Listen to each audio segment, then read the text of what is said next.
வணக்கம் மக்களே, பெண்களுக்கு ரூ. 3 லட்சம் இலவசம் மத்திய அரசின் அருமையான திட்டம். அது என்ன அப்படிங்கிறத பற்றி தான் இந்த வீடியோவில் பார்க்க போகிறோம். நம்ம சேனலுக்கு யாராவது புதுசாக வந்திருந்தீங்கன்னா மறக்காமல் நம்ம சேனலை சப்ஸ்கிரைப் பண்ணி பெல் ஐக்கானை கிளிக் பண்ணி வச்சுக்கோங்க. இந்த வீடியோக்கு ஒரே ஒரு லைக்கை மட்டும் கொடுத்துருங்க. வாங்க வீடியோக்குள்ளே போகலாம்.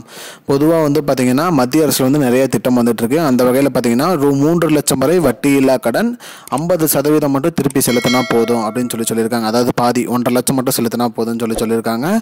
பெண்களுக்கு அதுவும் 3 லட்சம் ரூபாய் வரைக்கும் கொடுக்குறாங்க அப்படின்னு சொல்லியிருக்காங்க. இந்த திட்டத்தோட பேர் பார்த்தீங்கன்னா உத்தியோகினி. இது ஒரு மத்திய அரசோட திட்டம். இது முக்கியமாக குறிப்பிட்டு பார்த்தீங்கன்னா கிராமத்தில் இருக்க பெண்களுக்கு தான் அப்படிங்கிற மாதிரி முன்னுரிமைன்னு சொல்லியிருக்காங்க.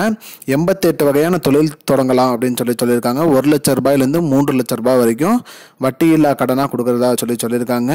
அதுலேயும் பட்டியலினத்தவர்கள் மற்றும் பழங்குடி பெண்களுக்கு பார்த்தீங்கன்னா 50% வரைக்கும் திருப்பி செலுத்தினா போதுங்கிறாங்க. அதே சிறப்பு மற்றும் பொது பிரிவினர் 30% வரைக்கும் இதில் ஃப்ரீயாக அமௌண்ட் கிடைக்கும். அதாவது 90,000 ரூபாய் வரைக்கும் கிடைக்கும். 3 லட்ச ரூபாய் வாங்கினா 2,10,000 ரூபாய் கட்டினா போதும். இது பார்த்தீங்கன்னா வணிக மற்றும் பொதுத்துறை வங்கிகளில் இதில் அப்ளை பண்ணலாம். அப்ளிகேஷன் நீங்கள் விண்ணப்பிக்கிறதுக்கு எந்த ஒரு அமௌண்ட்டும் இல்லை அப்படின்னு சொல்லியிருக்காங்க. அதே மாதிரி ஆண்டு வருமானம் 2 லட்சம் ரூபாய்க்குள்ளே இருக்கணும். அதுலேயும் மாற்றுத்திறனாளிகள் மற்றும் விதவை பெண்களுக்கு முன்னுரிமைன்னு சொல்லியிருக்காங்க. வயது பார்த்தீங்கன்னா 18 முதல் 55 வரைக்கும் உள்ளவங்க அப்ளை பண்ணலாம்னு சொல்லியிருக்காங்க. அதுக்கு முன்னாடி வங்கியில் எந்த ஒரு லோனும் இருக்கக்கூடாது அப்படிங்கிறதையும் சொல்லியிருக்காங்க.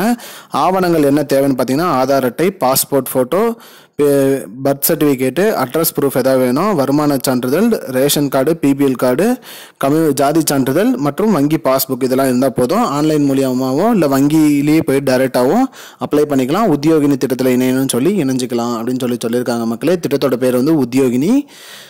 இதுதான் மக்களே இப்போதைக்கு வந்த முக்கியமான பயனுள்ள தகவல். இது போன்ற பயனுள்ள தகவலை தெரிஞ்சுக்கொள்ள நம்முடைய சேனலை மறக்காமல் சப்ஸ்கிரைப் பண்ணி வச்சுக்கோங்க. இந்த வீடியோ உங்கள் ஃப்ரெண்ட்ஸ் அனைவருக்கும் ஷேர் பண்ணுங்கள். நன்றி. I don't understand your jokes, man. Because it's not a joke.